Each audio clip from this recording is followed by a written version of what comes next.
నా పేరు ఎక్కడి నుంచి వస్తుంది మీరు? నేను ఆశా వర్కర్ని జిహెచ్ఎంసీ నుండి వచ్చాము.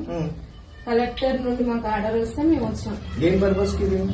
సామాజిక ఆర్థిక విద్య ఉపాధి రాజకీయ మరియు కుల సర్వే సమగ్ర ఇంటింటి కుటుంబ సర్వే.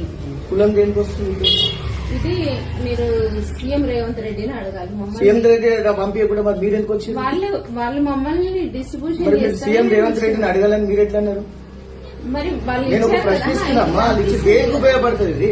ప్రజలకు దేనికి ఉపయోగపడుతుంది, మీకేం దేనికి ఉపయోగపడుతుంది అనేది నా ప్రశ్న. వాళ్ళ క్వశ్చన్ వాళ్ళు ఈ పేపర్స్ మాకు ఇస్తే మేము వచ్చి చెప్తున్నాం సార్.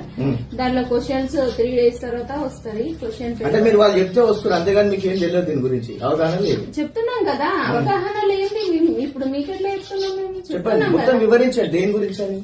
దీని వల్ల ఉపయోగం ఏంది మాకు? ఆర్థికంగా ఉన్న వాళ్ళు మన పరిస్థితి ఎట్లుందో అది విద్య. మీరెంత చదువుకున్నారు, మీ పిల్లలు ఎంత